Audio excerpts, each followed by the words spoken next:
네, 반갑습니다. 첫 번째 질문으로부터 강의를 시작하도록 하겠습니다. 혹시 적으실 게 있으시면 같이 적으시고 고민을 해보죠. 첫 번째 질문은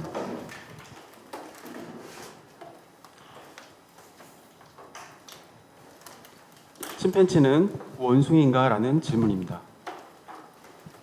대답을 해주시고 그 다음에 고민을 하시면 되는데 원숭이라고 생각하시는 분 손 들어주시죠.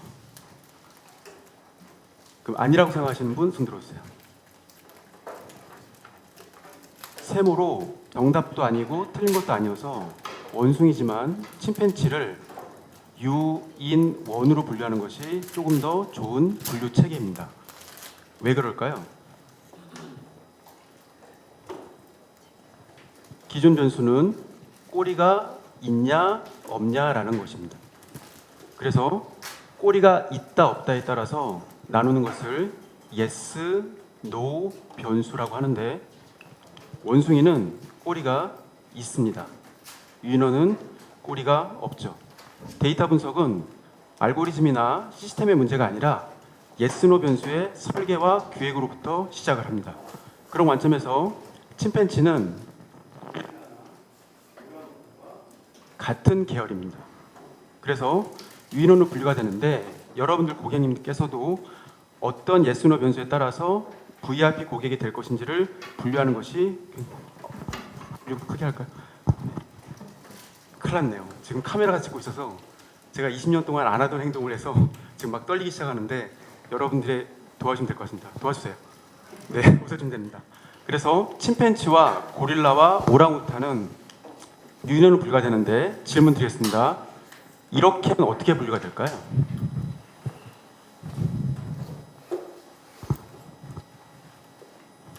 침팬지는 육식을 합니다. 고릴라와 오랑우탄은 육식을 안 합니다. 이런 관점에서 또 다른 yes, no 변수가 설계가 됩니다. 그래서 여러분께서 공부하셔야 될 이슈가 무엇이냐면 빅데이터이고 이때 빅은 굉장히 볼륨이 크다, 속도가 빠르다, 그 다음에 다양하다. 그래서 3V라고 하죠. 거기 하나 더 하면 컴플렉시티라는 게 있어서 3V 원시라고 하는데 단순히 크다라는 뜻이죠. 그런데 이것을 스몰 데이터로 바꾸는 것이 정말 중요하고 스몰에다가 별표를 치셔야 됩니다. 무슨 뜻일까요? 작지만 의미 있는 데이터를 만드는 것이 yes, no 변수의 목적입니다. 그런 관점에서 우리가 철학을 배워야 될 게 있는 것이 제로, 원 어프로치라는 거죠. 자, 매트릭스 영화 보신 분 손 들어주시죠. 주인공 이름이요? 네오. 네오를 NEO라고 할 때 O를 앞으로 보내면 뭐가 되죠? 1이 됩니다. 네오는 U, 아무것도 없이 0이죠. 1은 1이라서 핀이 되는 겁니다. 그런 관점에서 from 1이 제로 원 어프로치의 타락이에요. 그럼 질문 또 하나 드리면 네오가 잤던 방 번호는 몇 번일까요? 101호입니다. 처음부터 영화 시작할 때 오셔스키 자매들이 이 모든 것은 가상현실이야라고 알려주고 시작하는데 영화 중간쯤에 깨닫게 되죠. 그래서 없던 것을 만드는 것이 영일 싸움이고 데이터 분석은 바로 이 제로원 어프로치가 가미가 돼야 되고 그 근간에는 yes, no 변수의 설계와 기획이 있어야 됩니다. 그래서 제 살아가는 얘기를 잠깐 드리면 제 지금 첫 애가 지금 대학교 3학년인데 지금 군대가 있습니다. 이럴 때 반응이 있어야 되는데 반응이 없네요. 도와주세요. 네. 한 10분 정도 약간 떨다가 다시 강의 잘 할 수 있도록 노력하겠습니다. 도와주실 거죠? 감사합니다. 대학교 3학년인데 군대가 있는데 고3이 있었겠죠. 시설이. 그때 저의 전전긍긍한 상태였죠. 근데 토요일 날 수시 시험을 보는데 제가 데려다 주고 저는 학교에서 머물고 있었고 편의점에서 2,500원짜리 커피를 사 먹었습니다. 전체 카드 매출액은 빅데이터인가요? 스몰 데이터인가요? 편의점에서 쓴 데이터는 빅데이터인가요? 스몰 데이터인가요? 그런데 수시 날짜에 정확히 맞춰서 안 하던 어떤 학교에 가서 토요일 날 커피를 사 먹은 2,500원짜리 데이터는 작지만 의미 있는 데이터죠. 그런데 그것이 6일이라는 반복된 6개의 원서에 맞춰서 6번 일어난다면 그건 작지만 계속 반복되는 일이죠. 그것이 규합이 되면 확률 관점에서 굉장히 정확한 데이터를 얘기하고 있고 지금 엄청나게 마음이 불편한 상태이겠죠. 그래서 그 다음에 만약에 제 카드가 노량진에서 긁힌다면 어떤 걸까요? 취소하는 거겠죠. 근데 특정 학교에서 3월 달에 계속 제 카드, 엄마 카드, 아빠 카드, 엄카, 아카가 긁힌다면 되게 행복한 상태 아닙니까? 이런 것이 빅데이터 분석의 기본이에요. 그래서 빅데이터는 절대로 작지만 큰 의미를 갖고 있는 데이터로 만드는 것이 가장 중요한 기술입니다. 그래서 마케팅에서도 가장 중요한 것은 뭐냐? 예스노 변수의 설계와 기획이죠. 그래서 카드 회사에서는 올해도 똑같은 일이 계속 벌어지고 있습니다. 저희 둘째가 지금 고3인데 대학에 이번에 합격했습니다. 경찰행정학과예요. 저는 어떤 상태일까요? 굉장히 행복한 상태이죠. 그러나 지난 3개월 동안 너무나 불편했습니다. 그리고 저는 지금 은행에서 공납금을 입학금을 지금 죄송합니다. 나이가 많아서 입학금을 보냈죠. 은행에서는 지금 입학금의 어떤 특정 가상계좌의 번호에 따라서 저희한테 합격에 대한 정보를 받은 거 아니겠습니까? 그럼 5월 달에 엄청나게 멋있는 마케팅을 해야 되는데 지금 코로나 때문에 저희는 외국 여행을 못 가지만 저희 첫째가 합격했을 때는 6월 달에 20주년 결혼기념을 프라하로 갔다 왔거든요. 내년 6월에 또는 올해 6월에 여러분들은 그런 마케팅 계획이 있으신가요? 라고 할 때 질문의 힘으로부터 모든 것이 시작됩니다. 그래서 여러분께서는 질문을 잘 하셔야 되고 그런 관점에서 빅 퀘스천이라는 말을 드리고 싶고 이때의 빅은 완전 별표 3개짜리를 주셔야 됩니다. 결국 질문을 잘하는 사람만이 예스노 변수를 설계하고 기획을 할 수가 있고 제가 판서할 때 빨강색과 파랑색을 번갈아 가면서 쓸 텐데 파랑색은 의미가 있죠. 빨강색도 의미가 있습니다. 그것을 염두에 두시고 계속 번갈아 가면서 생각을 해보시면 좋은데요. 이때 빅 퀘스천은 뭐가 있어야 될까요? 도메인 난리지가 있어야만 빅 퀘스천이 만들어집니다. 질문은 저희 첫째는 토요일 날 시험을 봤습니다. 뭘까요? 이과입니다. 일요일 날 보면요. 문과예요. 그것은 입시 사정 정보를 알지 못하면 절대 알 수 없는 거 아니겠습니까? 그래서 써보세요. 데이터 분석은 수출이 불가능합니다. 데이터 분석은 텐서플로우나 케라스나 여러분들이 엄청나게 파이토치, 파이썬 공부해봤자 그 엔진에 들어가는 데이터가 중요한데 그 데이터가 어긋나면 어떤 알고리즘도 제대로 된 분석을 할 수가 없습니다. 그래서 앞으로 30년 동안 데이터 분석은 기계가 사람한테 계속 배워야 되는 상황이 될 가능성이 높죠. 그런 관점에서 풀 수 있는 문제와 풀 수 없는 문제를 나누시고 마케팅에서 다루는 도메인 난리지는 빅 퀘스천을 만들어냅니다. 그런 관점에서 제가 여러분께 질문을 드리고 싶은 것은 공인인증서 없는 분 손 들어주세요 라고 했을 때 지금 아무도 안 드셨으니까 이 질문은 쓸데없는 질문 아닙니까? 도와주세요. 네. 그래서 100% 이렇게 되면 이 질문은 의미가 없는 거죠. 이것은 침팬지한테 너 눈 있니? 이런 질문과 같은 겁니다. 귀 있니? 이런 질문과 같은 거죠. 결국 기준 변수는 뭘까요? 꼬리가 있다, 없다. 이 키워드를 만들어내는 사람만이 이길 수 있는 거죠. 그런 관점에서 지금 앞에 앉으신 분은 어떤 분들일까요? 매우 용감하신 분들이죠. 저의 침이 튈 수도 있는데. 그런 관점에서 일찍 오셨고 늦게 오셨고 앞에 앉았고 뒤에 앉았고로 뒤에 앉아 발음이 꼬이지. 이제 그 2x2의 매트릭스를 만들 수 있잖아요. 그럼 거기서 벌써 사분면이 만들어지겠죠. 지금 제가 보기에 일찍 오셨고 앞에 앉으셨으니까 굉장히 용감하신 분이지만 마스크로 지금 저를 지금 방어하고 계신데 마스크 썼다 안 썼다도 지금 CCTV에서 많이 찍고 있다면 이것도 예스노 변수가 될 수가 있는 거예요. 그런 관점에서 공인인증서는 키워드가 잘못된 겁니다. 진화시켜야죠. 그래서 OTP 있으세요? 라고 질문을 드리면 대부분이 갖고 계시니까 이걸 80%라고 한다면 고객의 비율이나 그 다음에 시간 관점에서 계속 고객의 비율은 줄어들고 시간은 가까워지면 키워드는 진화시키셔야 돼요. 그런데 OTP에서 제가 조금 더 이 퍼센트를 줄이는 질문을 해보면 카드 형태의 OTP를 갖고 계신 분 손 들어주시죠. 한 분, 두 분. 그렇다면 이 카드 형태의 이것이 정말 중요한 거고 이거를 수식어의 힘이라고 합니다. 그래서 도메인에다가 앞에다가 살짝 붙이시면 스페시픽 도메인 난리지라는 것은 해당 분야가 근무하신 분들만이 깨달을 수 있는 것이죠. 그래서 제가 어떤 분야에 들어가면 절대 할 수 없는 것들이 존재합니다. 그래서 지금 인터넷에서 검색하다 보니까 마오랑 대표님께서 예, 대표님 아니십니까? 여기는 운영팀이라고 계신데 제가 검색하던 게 대표님 나오시더라고요. 그런 관점에서 그쪽 분야에 대한 전문 지식이 없다면 제가 절대로 질문을 할 수가 없고 한 달에서 두 달에서 세 달 정도 분석을 해야 할 겁니다. 그런데 지금 다시 질문 드릴게요. 2차, 3차, 그 다음에 4월달, 5월달, 6월달에 계속 강의가 벌어질 텐데 여러분들 중에는 누가 재수강을 할까요? 그게 제 걱정거리입니다. 그럼 변수가 뭐가 있을까요? 직급. 대표인가? 아닌가? 그 다음 벤처기업에서 관점에서는 3년차 미만의 회사인가? 아닌가? 이런 질문들을 해내는 것은 변수 설계에 힘이 되겠죠. 그래서 여러분께 계속 드리면 6년 전에 저희 애가 이 토스를 가입하라고 할 때 저는 거의 몰랐거든요. 근데 지금 이 토스는 굉장히 많이 성장을 해서 예전엔 10%였지만 거의 뭐 50%까지 한다고 한다면 토스라는 회사는 어떤 분들을 지금 소중하게 여겨야 될까요? 모비 아카데미와 오늘 첫 강의입니다. 제가 어떤 분들을 소중히 여겨야 될까요? 그것이 성장에서 굉장히 중요한 질문이 되는 거죠. 그래서 여러분께서는 시간이 지남에 따라 키워드는 계속 진화합니다. 그런데 시간을 이렇게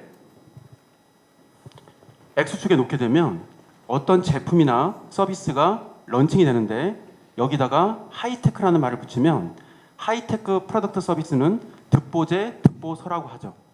그런 관점에서 쌀은 득보제인가요? 이럴 때도 웃어주셔야 되는데 아니죠. 은나노 코팅 쌀은요 14년 전에 나왔습니다. 그럼 그걸 사 먹은 사람이 있을까요?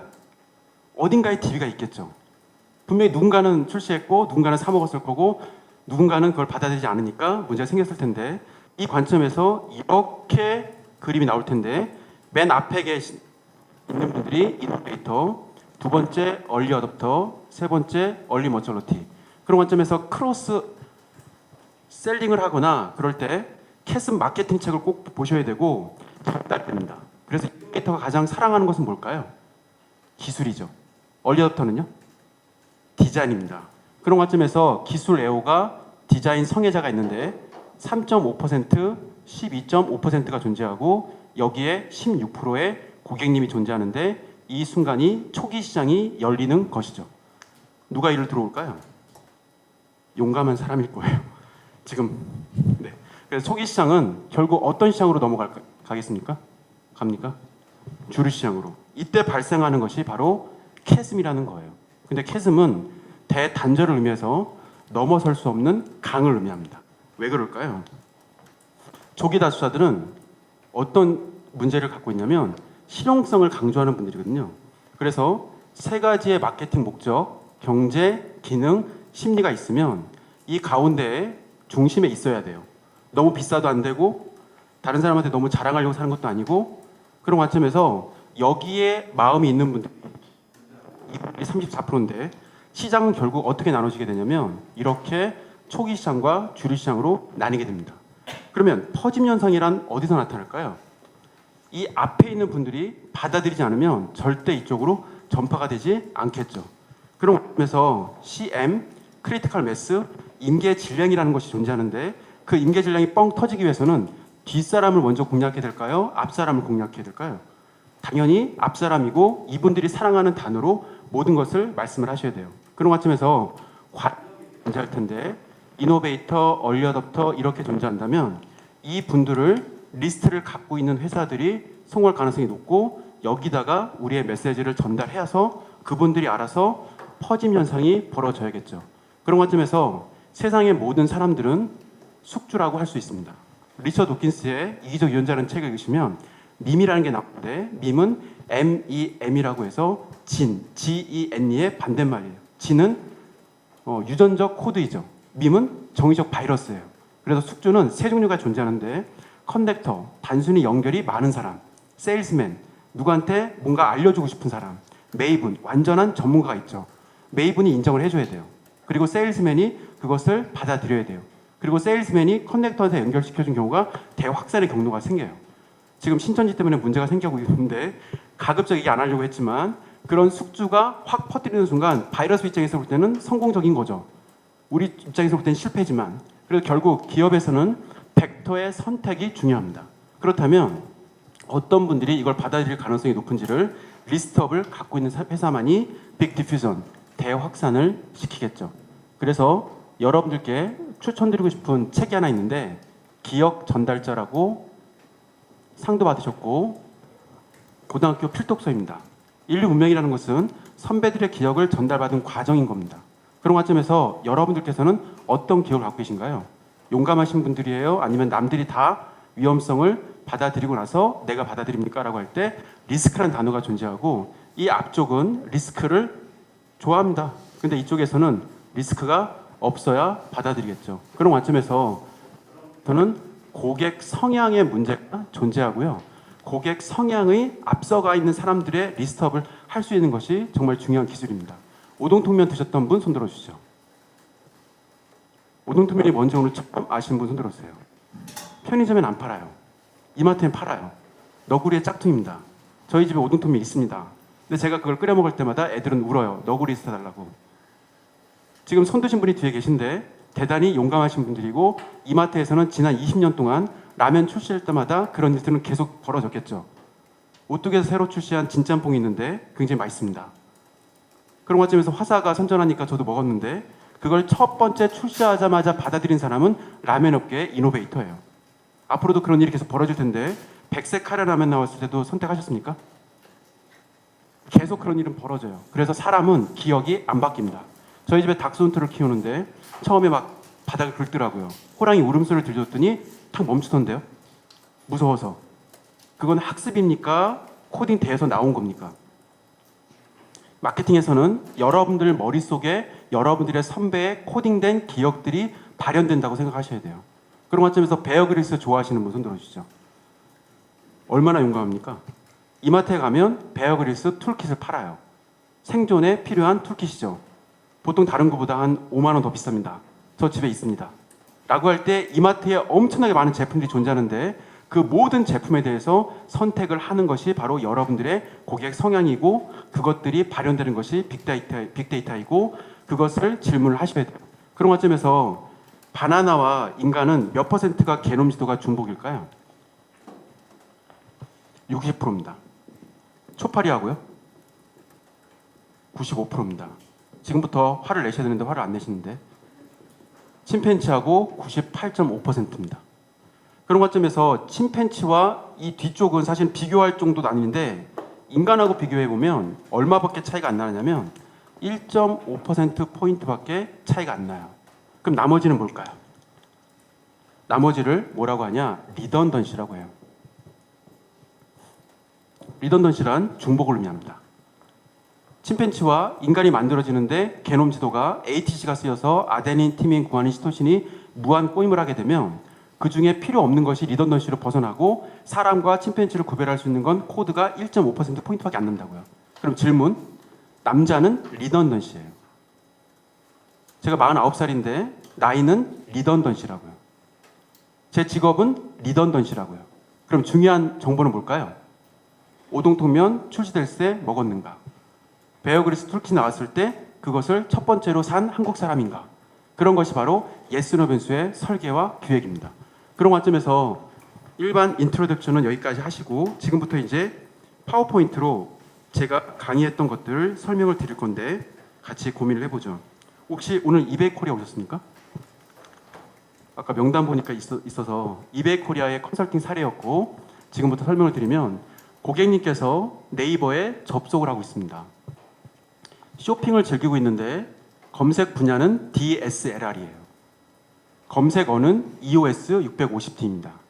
가장 싼 게 G마켓, 두 번째 옥션, 세 번째 시빙을 떠는데 제가 두 번째 싼데도 불구하고 첫 번째로 옥션을 클릭했다면 저는 어떤 사람일까요? 그리고 네이버는 옥션 쪽으로 고객님을 넘겨줄 거고 거기서 구매까지 하게 되면 옥션은 수수료를 주는 비즈니스를 하겠죠. 그렇다면 여러분께서는 옥션의 CRM 담당자라고 생각하시고 그로스 해킹을 해야 되고 그로스 마케팅을 해야 되는 분이라면 어떤 질문을 해야 될까요? 빅 퀘스천. 그래서 지금부터는 정말 중요하기 때문에 집중해서 저도 강의를 할 거고 여러분들도 같이 고민해 볼게요. 첫 번째 질문은 뭐였냐면 시장 지배자로부터 검색해서 들어왔는가 이겁니다. 시장 지배자를 하면 뭘까요? 마켓쉐어 1등을 선택했냐 안 했냐예요. 마켓쉐어 1등을 선택한 사람은 누굴까요? 대중지향적이죠. 대중지향적이 반대말은 뭐예요? 대중결별적이에요. 지금 현대차 타시는 분 손 들어주세요. 대중지향적이죠. 쉐보레 타시는 분. 대중결별적일 수 있는데 두 분이 같이 밥을 드시면 서로 싫어할 수 있어요. 굉장히 고루함을 느낄 수 있거든요. 그런 관점에서 옥션에 엄청나게 많은 제품들이 존재하는데 마켓쉐어 1등, 2등, 3등으로 하면 이런 식으로 코드가 만들어지겠죠. 근데 어떤 분이 계속 1등 제품만 선택하신 분은 누굴까요? 대중지향적인 거예요. 근데 3등, 5등, 7등을 굉장히 사랑하시는 분이 있다면 혁명적 기질이 있는 분들입니다. 그런 관점에서 마켓쉐어 선택에 따라서 그분들의 성향을 파악할 수 있는데 지금 이분은 대중지향적인가요? 대중결별적인가요? 시장 지배자로부터 검색에 들어왔던 얘기는 제가 컨설팅했던 당시는 옥션이 2005년도였는데 구글이 0.7%의 유저밖에 없었습니다. 그때도 지금도 네이버가 1등이니까 네이버로 선택해서 들어왔다 이것만으로도 고객이 대중지향적이다라고 판단할 수가 있고 레퍼럴로 들어오는 웹사이트의 정보만 가지고도 그 사람의 성향을 파악해서 변수 하나 만들어요. 이게 중요한 변수일까요? 그런 질문을 하지 마세요. 일단 만들어요. 그럼 나중에 확인을 시켜줄 뿐이에요. 그래서 변수를 제가 300개를 만들었고 그 변수들이 굉장히 작용돼서 나중에 좋은 변수인지 아닌지를 나오는데 두 번째 질문 이겁니다. 한번 써보세요. 둘이 뭉실하게 검색하는가? 둘이 뭉실의 반대말은 뭐죠? 특정 모델을 검색하는가 이겁니다. 테크노마트에 물건 사러 가셨어요. DSLR 알아보러 왔는데요. 이렇게 얘기를 하면 저한테 얼마까지 알아보셨어요? 이렇게 얘기합니다. 그런데 정확하게 EOS 650까지 하면 이제 협상이 들어오죠. 그런 관점에서 소비자 행동론을 책을 공부하시면 우리가 굉장히 중요한 단어가 나오는데 선호라는 단어가 나오죠. 선호는 호감 다음에 오는 겁니다. 그렇다면 선호 다음에 오는 단계가 확신과 구매 단계가 오는데 이 선호라는 것은 도메인 난리지에서 나온 질문의 힘이에요. 그럼 어떻게 될까요? 변수로 설계하시는 것이 데이터 분석가가 해야 될 일입니다. 그런 관점에서 제가 만들었던 변수를 두 가지 말씀드릴 테니까 같이 고민해 보죠. 지금 쓸 공간이 조금 애매한데 같이 고민해 보면 첫 번째 X 변수는 BC예요. 이건 브랜드 커버리지라는 겁니다. 소니, 니콘, 캐논, 삼성, 올림푸스 여러 가지 브랜드가 있어요. 그런데 모든 브랜드를 다 누르고 있어요. 그럼 뭐가 될까요? BC가 7점이 돼요. 다 누르고 있으니까. 그럼 브랜드 커버리지는 굉장히 높은 쪽에 나타나기 때문에 브랜드가 고착화되어 있는 겁니까? 지금 탐색 과정입니까? 대답이 없습니다. 그런 관점에서 저 혼자 할게요 이제. 분위기 안 좋은데 큰일 났네. 제가 카메라 앞에서 하지 않는 이유가 바로 이건데. 자, 그러면 여러분들 째려보시니까 지금 마음을 좀 진정하고 인지, 지식, 호감선으로 가는데 BC는 브랜드 커버리지를 이렇게 있을 때 웹로그에 엄청나게 많은 데이터가 존재하는데 이 고객님께서 일주일 동안 모든 브랜드를 다 클릭하고 있어요. 그럼 이분은 BC를 7점에다가 좌표를 시켜요. 그런데 혹시 캐논만 계속 누르고 있다면 그 브랜드 커버리지는 1점이 된 거잖아요. 그래서 이때 우리가 만들어낼 수 있는 마음은 브랜드 고착화가 되어 있다면 1점의 좌표가 만들어집니다. 그럼 두 번째 변수는 뭘까요? 라고 할 때 제가 고민했던 건 SMC예요. 스페시픽 모델 클릭입니다. 특정 모델을 클릭하고 있는 거죠. 제가 아까 테크노마트 말할 때 실수를 했는데 DSLR 사봤는데요. 그러면 저한테 신경을 안 쓰는데 제가 잘못 얘기했어요. DSLR 사봤는데요. 그럼 아직 결정이 안 된 거잖아요. 그럼 그냥 둘러보세요 라고 말하는 게 맞고 특정 모델의 EOS 650D를 딱 말하는 순간 저한테 얼마까지 알아보셨어요 라고 했는데 그거 실수했습니다. 인정하고 특정 모델을 말하는 순간 이분께서는 모델에 대한 고착화가 될 수가 있고 이때 점수가 7점이라는 게 나옵니다. 그리고 여러분께서 공부하셔야 될 굉장히 중요한 논문이 나와서 매지컬 넘버 7 플러스 마이너스 2라는 논문이 커그니티브 사이언스, 인지과학이라는 책에 나오죠. 그래서 여러분께서 마케터로서 데이터 분석을 하시기 위해서는 파이썬에 쓰는 시간을 한 10% 정도만 쓰시고 나머지의 거의 80% 이상은 소비자 행동론, 커그니티브 사이언스, 인지심리학, 설득의 심리학 이런 책들을 읽어서 도메인 난리지를 가지고 변수를 만들어내는 기술입니다. 이 매직 넘버 7 플러스 마이너스는 뭐냐? 인간의 단기 기억은 인간의 장기 기억으로 넘어갈 때 7번 넣었다 뺐다 하면 간다는 거예요. 그런 관점에서 7에다가 2를 더하면 9가 되고요. 7에서 2를 빼면 5가 되는데 인간의 단기 기억은 5에서 9까지로 구성이 되어 있습니다. 그래서 만약에 제가 01, 01 이렇게 숫자를 말씀드리면 9개까지 거의 기억을 하세요. 근데 단어를 얘기 드리면 5개밖에 기억을 못 하거든요. 근데 어떤 분께서 웹로그를 계속 클릭하고 계신데 특정 모델을 7번 이상 계속 검색을 하고 있어요. EOS 650D, EOS 650D, EOS 650D. 그럼 이분은 어떤 상태가 될까요? 아무리 아이큐가 낮아도 모델이 고착화된 상태가 됩니다. 그래서 이때 좌표한 이 위치를 우리는 모델 고착화라고 하죠. 그래서 데이터 분석을 지금 계속 말씀드리고 있는데 좌표화라는 것이 정말 중요한 또 키워드예요. 그래서 데이터 분석은 알고리즘이나 시스템의 문제가 아니라 예스노 변수의 설계와 교육으로부터 시작이 됩니다. 얘는 하나의 진 코드가 돼요. 그래서 ATC가 무한 꼬임을 해서 개놈 지도가 만들어지는 것처럼 그 지도를 리더들 다 제거하고 하나의 중요한 패턴을 만들어내면 나머지 변수는 다 리던던시로 버릴 필요가 있게 되는데 이때 나타낸 패턴이 될 수 있는가? 이것은 세 번째 좌표화입니다. 그런 관점에서 예스노 변수, 리던던시, 좌표화가 계속 꼬임을 하게 되면 어떤 일이 벌어질까? 그것이 데이터 분석의 목적이 됩니다. 자, 첫 번째 질문은 뭐였습니까? 시장 지배자로부터 들어왔는가? 그것은 고객 선 파악에 대한 카테고리예요. 두 번째 질문은요? 둘이 뭉실하게 검색하는가? 이거였어요. 근데 그때 고객 구매 가능성이란 카테고리가 나오죠. 그럼 세 번째 질문은 뭘까요? 우리를 사랑하는가? 이런 질문이에요.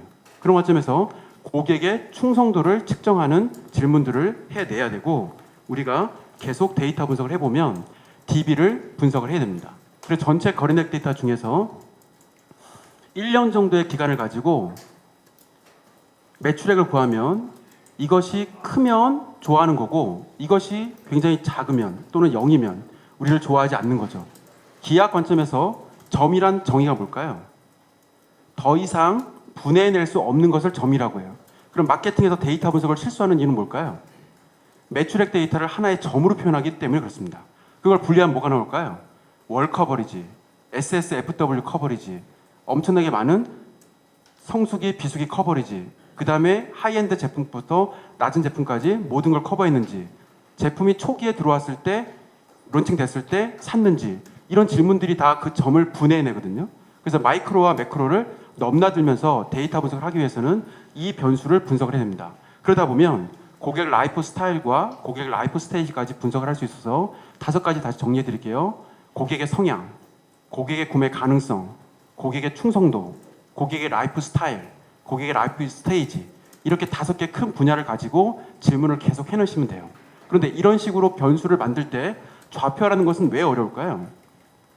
마케터 분들, 영업하시는 분들은 X축에 Y축에 미분, 적분, 기호만 나와도 되게 힘들어 하시거든요. 근데 소비자 행동론을 그냥 읽는 것은 되게 좋아하십니다. 그래서 우리가 해야 될 일이 뭐냐? 이런 데이터를 블루 계열이라고 해요. 반대편에는 레드 계열이 존재하고 이걸로 번역을 하셔야 됩니다. 그런 관점에서 블루 계열을 DL, 데이터 분석가의 언어라고 하죠. 레드 계열은 마케터의 랭귀지라고 할 수 있습니다. 그래서 이쪽으로 번역을 하면 충성도가 없군 이렇게 얘기할 수 있어요. 데이터 분석에서 또 하나 중요한 포인트를 한번 써보시면 from blue to red라고 합니다. 블루를 레드로 바꿀 줄 아셔야 돼요. 그럼 반대편에 뭐가 존재하죠? from red to blue가 존재해요. 훨씬 어려운 건 뭘까요? 블루를 레드로 바꾸는 것보다는 레드를 블루로 바꾸기 훨씬 어렵습니다. 제가 작년에 강의를 240일 했거든요. 그럼 하루 강의비를 곱하면 제 연봉 대충 계산되시죠? 블루를 레드로 바꾼 건 어렵지 않아요. 근데 저 지금 행복합니다. 여러분들이 질문을 한 7개 이상 하셔야 그거를 좌표화시킬 수 있다면 레드를 블루로 바꾼 것이 훨씬 어렵습니다. 그래서 이걸 뭐라고 하냐? 번역의 힘이라고 하죠.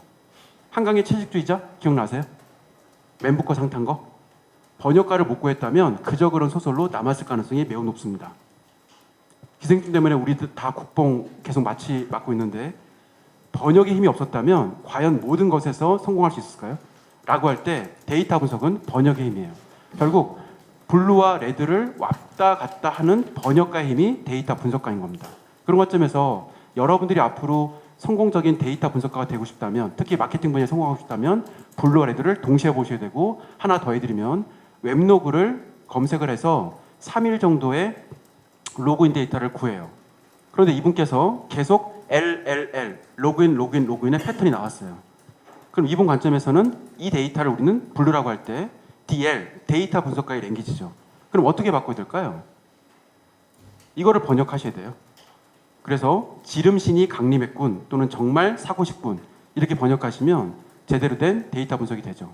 그런 관점에서 블루와 레드에 대한 얘기를 안 할 수가 없어서 계속 강의를 이어가면 또 다른 장표로 살짝 넘어갔다가 다시 올 텐데, 여러분께서 의사결정하는 모델은 멘탈 모델이 있습니다. 심상이라고 하죠. 경험이나 감각에 의해서 만들어진 모든 것을 멘탈 모델이라고 합니다. 반대편에는 데이터 분석이라는 게 존재해요. 이때 멘탈 모델을 전문용어로 기냥한다고 하고, 이때 웃음이 나오면 좋지만 안 나오니 좀 익숙해지면, 기냥은 반대로 근거입니다. 철학 관점에서는 이쪽을 경험론이라고 하고 이쪽을 합리론이라고 하죠. 두 개는 섞일 수가 없어요. 그래서 나, 너 싫어 이렇게 서로 밀어내죠. 철학 관점에서 경험론과 합리론인데 동양에서도 비슷한 사상이 있어서 중요한 단어가 있고 한번 써보시면 2판과 4판이에요. 기생충에서도 싸울 때 나오잖아요. 근데 잘 모르시더라고요. 고려시대에서 조선시대로 넘어갈 때 숭, 유, 어폰전책을 써서 산으로 가서 면벽해서 깨달음을 얻는 분들을 2판 승이라고 해요. 경전만 읽으면 극락 갈 것이라고 설파했던 분들을 4판 승이라고 합니다. 그걸 합치면 2판 4판이 되는 거예요. 그래서 조선시대 때 한 600년간 2판 4판을 쓰는 모든 문장에는 다 생각해봤는가 이 얘기예요. 경영 관점에서는 이거를 미시 어프로치라고 해서 뮤추얼 익스클루시브 컬렉티브 조스트에서 모든 걸 다 생각해봤어?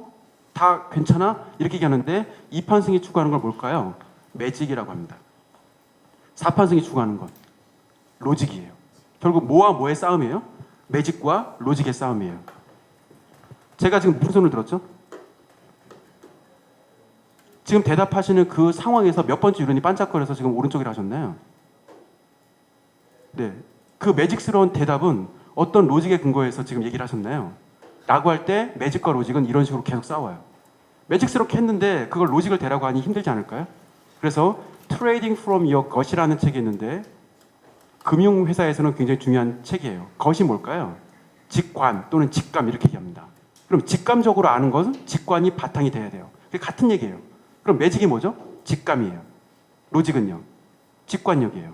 그런 것점에서 잭 웰치의 Straight from my gut 이것도 gut, 나의 통찰력, 나의 직관력에 의해서 내가 성공해 왔어 이런 얘기예요.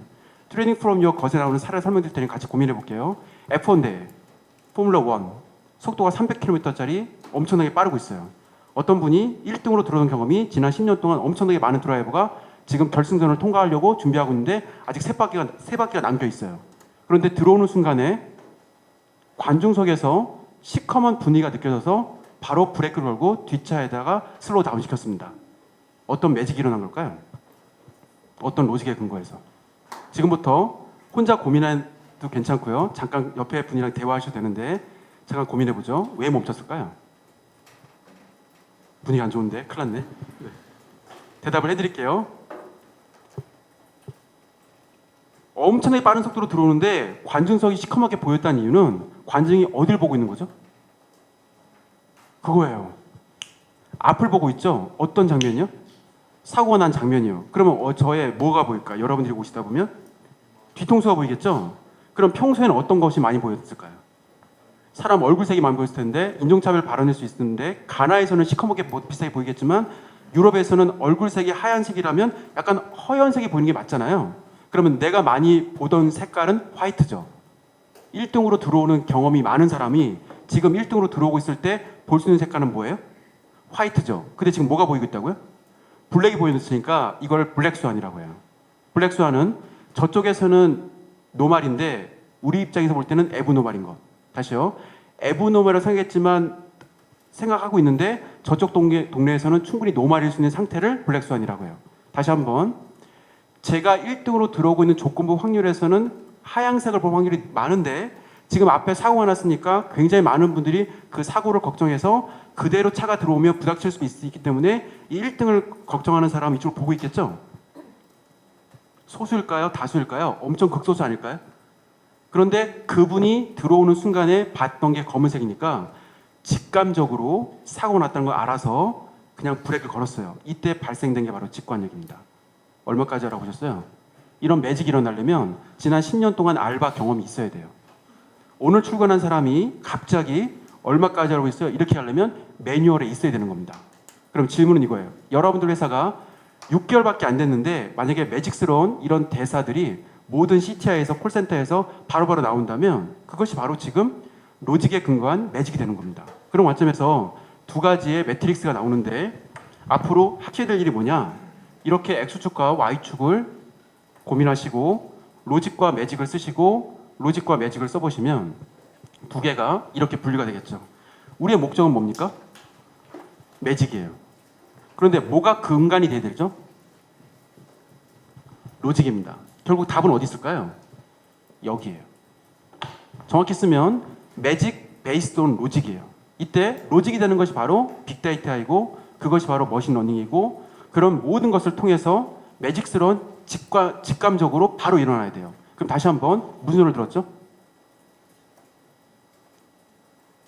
지금 대답하시는 것이 바로 매직이에요. 그런데 만약에 제가 왼손 들었을 때 좌파다 이러면 생각이 조금 더 깊숙한 거죠.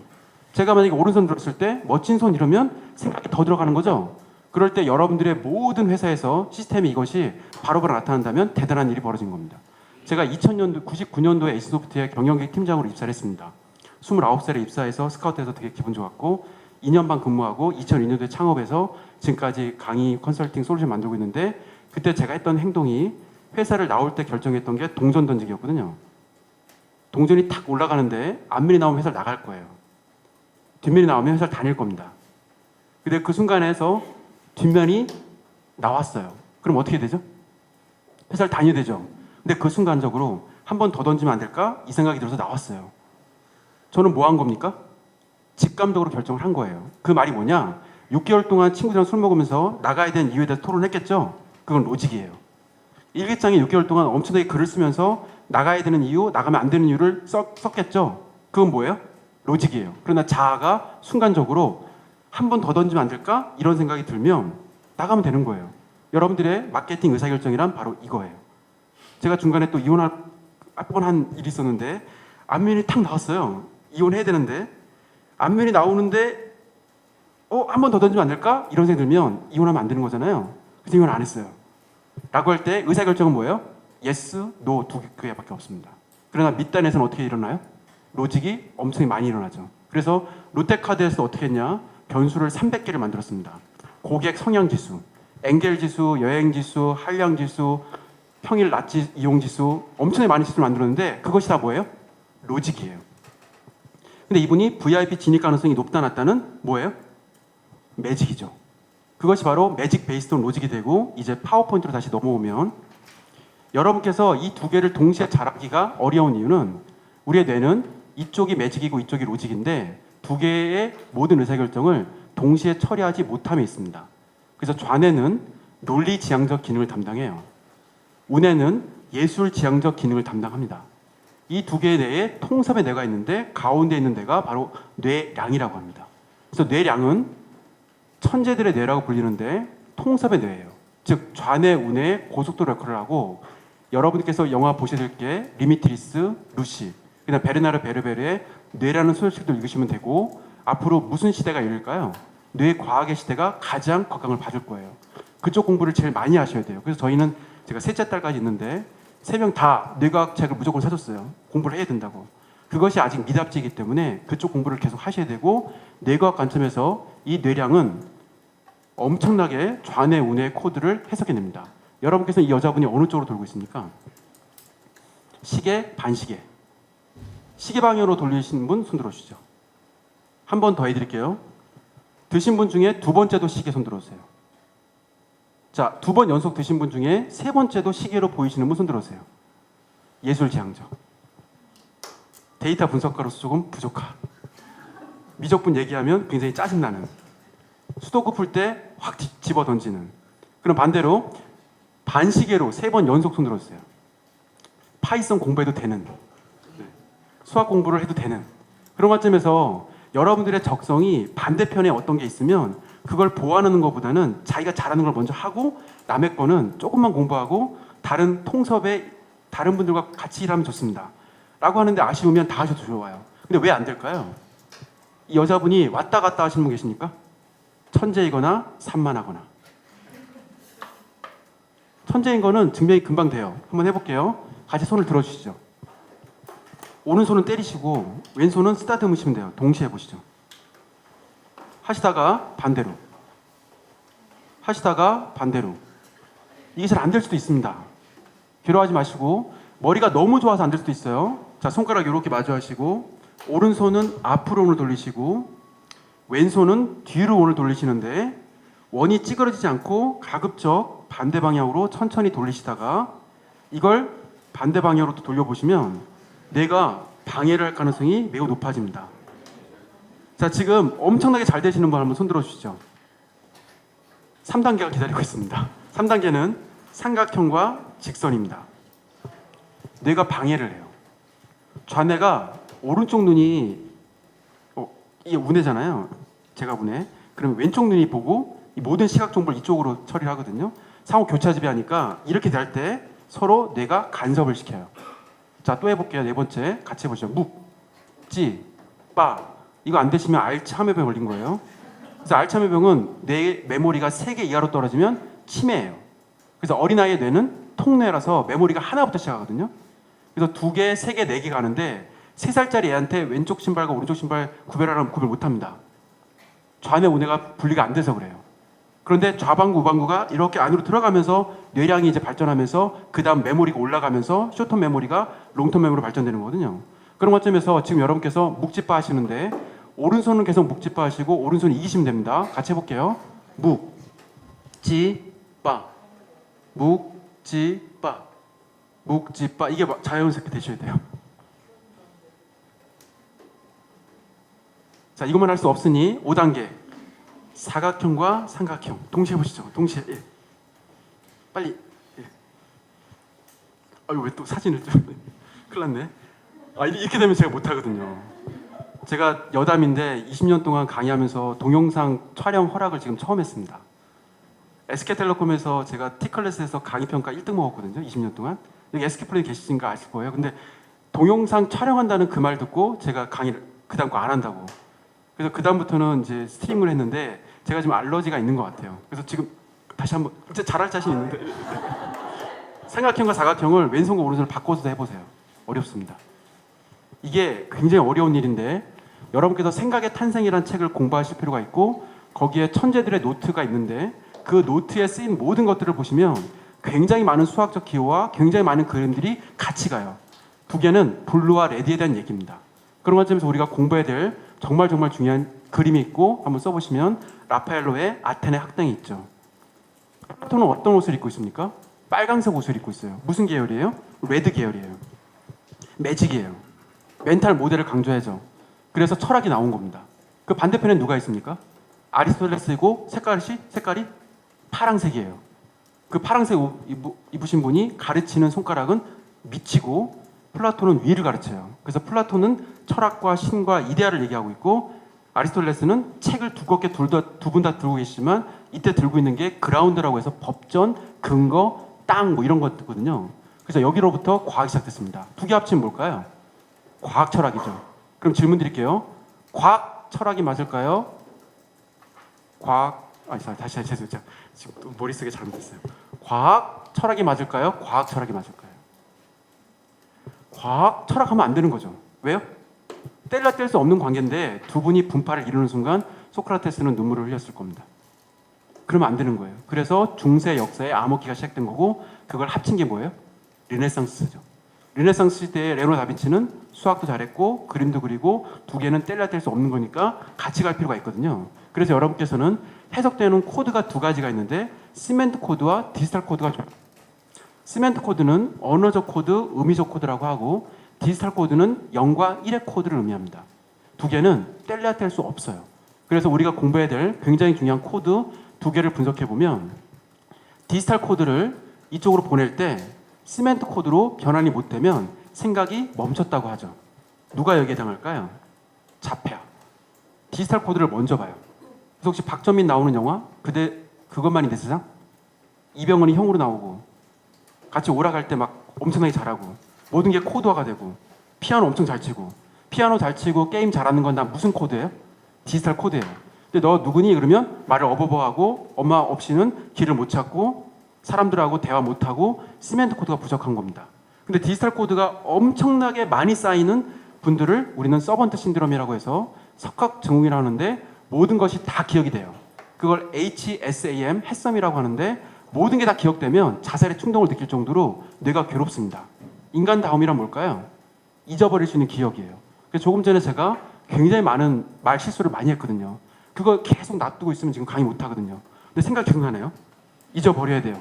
라고 할 때 인간다움이란 모든 기억을 다 갖고 있지 않는데 이걸 다 갖고 있으면 우리는 그거를 반쪽짜리 천재라고 해야지 완벽한 천재라고 할 수 없어서 자폐아 치료법 중에 그림 그리고 음악 듣고 서로 대화하고 이런 게 있거든요. 그래서 우리가 완벽하다는 건 뭐냐? 시멘트 코드가 융합이 돼야 됩니다. 그런 관점에서 시멘트 코드가 디지털 코드로 못 가는 경우는 언제일까요? 말은 청산 유수세요. 모든 사람을 다 사로잡는 영업맨이세요. 근데 자기 이름을 못 쓰는 할머니라면 우리가 대신 문자를 찍어줘야 되는 거 아닙니까? 그런 관점에서 시멘트 코드만 알았는데 디지털 코드로 못 가는 분들은 자기 이름을 못 쓰는 청산유수의 할머니에 해당해요. 그러면 소비자 행동론부터 영업책부터 경영학책을 완벽하게 다 꿰뚫었어요. 그럼 어디에 해당할까요? 시멘트 코드는 충만한데 그것이 어느 쪽에서 데이터가 발현돼서 예스노 변수로 만드는지를 설계할 수 없다면 BC 1점, SM 7점의 좌표를 못 만든다면 그래서 만약에 어떤 고객이 어디 있어요? 라고 하면 선우라는 사람은 여기 있어요 라고 말할 수 있지 못한다면 우리는 그것을 반쪽짜리 천재라고 하고 데이터 분석 관점에서 이 두 개를 나누면 어떻게 될까요? 이렇게 됩니다. 그럼 여긴 뭐죠? 예스이고 나머지는 노의 또 다른 예스로 변수가 되고 그것이 제로온 어프로치가 됩니다. 그런 관점에서 거미는 곤충입니까? 다리가 8개라서 곤충이라고 하시면 안 돼요. 절지동물은 6개는 곤충이고 8개는 거미류고 10개 이상은 다절지류거든요. 그러면 첫 달 방문의 수가 2번 이상인 고객님과 2번 미만인 고객님들은 서로 다리의 개수처럼 발품의 판 횟수가 다르잖아요. 자주 오는 사람이 우리를 좋아하는 거 아니야? 이렇게 얘기하시는 분들을 뭐라 그래요? 반쪽짜리 천재라고 하는 겁니다. 그래서 다시 파워포인트로 오면 너무 깔끔하게 해주셔서 감사합니다. 그래서 시멘트 코드가 보였지만 디지털 코드로 못 가면 안 되는 거죠. 그럼 결국 완벽하다는 건 뭘까요? 시멘트 코드와 디지털 코드가 끊임없이 번역되고 해석되는 걸 의미하죠. 이 두 개가 끊임없이 번역되고 해석되는 것이 바로 데이터 분석의 요지입니다. 이런 관점에서 사과 했을 때 지금 사과의 형상이 머릿속에 떠오르신 분 손 들어주세요. 사과의 그림은 시멘트 코드에 해당해요. 그럼 디지털 코드는 뭘까요? 사과라는 글자를 쓰셔야 돼요. 일본어로 닝고라는 거를 쓸 줄 아셔야 돼요. 영어로 애플이라고 쓸 줄 아셔야 된다고요. 그러면 사과, 닝고, 애플은 뭐에 해당합니까? 기표에 해당해요. 그러면 먹는 사과라는 걸 느낌을 갖고 있는 걸 뭐라 그래요? 기의라고 해요. 그럼 기표와 기의의 가운데는 뭐라고 써야 됩니까? 기호학이라고 쓰셔야 돼요. 기호학이란 기표와 기의의 끊임없는 변형과 해석이에요. 저는 행복합니다. 이건 기표입니까? 기의입니까? 느낌이잖아요. 지금 기의가 되죠. 그럼 어떤 변수가 있어서 저를 행복하다고 표현할 수 있는 여러분들의 질문거리는 뭡니까? 라고 할 때 그것이 바로 기표가 됩니다. 그래서 기표와 기의는 계속 왔다 갔다 해야 돼요. 그럼 질문, 아름답다는 시멘트 코드에 해당합니까? 디지털 코드에 해당합니까? 시멘트 코드죠. 느낌이니까. 언어적 코드, 느낌, 철학, 깨달음 이런 거잖아요. 그래서 플라톤 사고방식이에요. 근데 아리스토텔레스는 과학 관점에서 그걸 어떻게 하든지 정량화해야 되고 눈에 보이게끔 판단을 해줘야 됩니다. 그래서 여러분께서 또다시 이제 판서도 보면 정말 중요한 거 아름답다 이것은 레드 계열입니다. 그럼 이거를 표현할 수 있는 블루 코드는 뭘까요? 쓰세요. 1.6181 황금 비율입니다. 이럴 때 웃음이 나와야 되는데 아무도 안 웃으시고 이게 이렇게 만들면 아름다워져요. 그리고 세상의 모든 것을 아름다움을 분해하면 1.6181이 나와요. 이것이 바로 황금 비율이고 이걸 수학적 코드로 쓰면 2분의 1 플러스 루트 5입니다. 비율은 뭘까요? A, B가 있으면 A 플러스 B가 있다면 A 대 B는 B 대 A 플러스 B, 요걸 풀면 이 수학적 코드가 나와요. 그런 관점에서 여러분께서 세상의 모든 코드는 두 종류가 있는데 레드 코드와 블루 코드가 있는 거예요. 장미의 아름다움이란 그냥 보고 선물했을 때 아름다움도 있고 느낌 물 뿌렸을 때 너무 영롱하게 이슬이 맺히면 아름답다. 근데 꽃잎을 하나씩 뗄 때 거기에 2분의 1 플러스 루터가 숨어져 있는가 이 코드까지 볼 수 있으면 더 아름다운 거죠. 그렇다면 파이썬만 계속 공부해서 텐서플로우의 어떤 엄청난 시스템을 구축하시는 분들은 반쪽짜리 천재라고 할 수 있는 거예요. 결국 텐서플로우의 강의를 다 들어보시면 좋은 데이터를 달라. 그럼 내가 잘해줄게. 좋은 데이터는 뭔데요? 그게 바로 레드적 아름다움인 거죠. 그런 관점에서 이 1.6182를 하나 더 설명드릴 테니까 한번 써보시죠. 0, 1 더하면 뭐죠? 1 더하면요? 2, 두 개 더하면요? 3.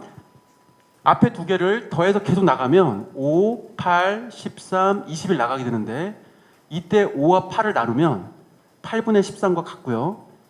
13분의 21을 나누면 다 1.618에 다시 수렴해집니다. 이거를 피보나치 수열이라고 해요. 그래서 피보나치라는 이탈리아 수학자가 만들었는데 신의 코드라고도 불리죠. 결국 여러분께 살아가시면서 바흐의 첼로 음악을 들을 때 눈물이 흘렸어요. 그럼 레드예요? 블루예요? 레드죠. 너무 심장을 울리고 막 몸이 막 전율이 일어나고 너무 행복하잖아요. 그런데 거기에 작곡이 어떻게 돼 있어? 악보를 보시고 거기에 1.6181 숨어 있는 걸 보게 되면 무슨 아름다움이에요? 블루적 아름다움이 만들어진 겁니다. 두 개는 뗄래야 뗄 수 없는데 한쪽짜리만 공부하시면 안 돼요. 그런 관점에서 경영학 책을 500권 공부하신 분은 레드적 아름다움은 있지만 그게 지금 인공지능과 4차원 시대에 두 개를 합칠 수 없는 경영자라면 굉장히 큰 일을 못할 가능성이 높아지게 됩니다. 두 개는 동시에 가야 되고 뗄래야 뗄 수 없다. 그런 관점에서 이제 다시 장표로 넘어오면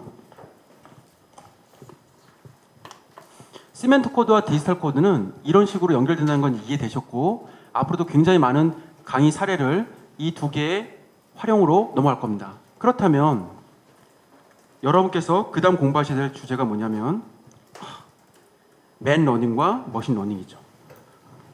머신러닝이 되려면 반대편에 맨러닝이 되지 않은 사람은 절대 할 수 없습니다. 결국 좋은 데이터란 뭘까요? 좋은 변수의 인풋은 뭘까요? 그 얘기예요. 그래서 맨러닝이 돼야만 머신러닝이 되고 머신러닝이 되려면 맨러닝이 다 돼야 돼요. 그래서 앞으로 시스템이 엄청나게 비싼 걸 구축을 하셨는데 맨러닝이 안 되면 여기서 반쪽짜리 천재가 만들어지게 됩니다. 그런 관점에서 예전에 CRM의 실패? 다 여기서 벌어진 거예요. CRM 시스템 100억짜리 다 무용지물이 된 게 바로 여기입니다. 그런 관점에서 맨러닝만 계속 주창하는 회사는 어떤 일이 벌어질까요? 시스템 구현에 의지가 없다면 절대 할 수 없는 거죠. 그래서 여러분께서 공부하실 게 뭐냐면 이 두 개를 끊임없이 번역하고 해석해야 되고 3차 강의 때는 머신러닝을 엄청나게 어려운 얘기가 아니라 마케터로서 해야 될 얘기들만 할 거예요.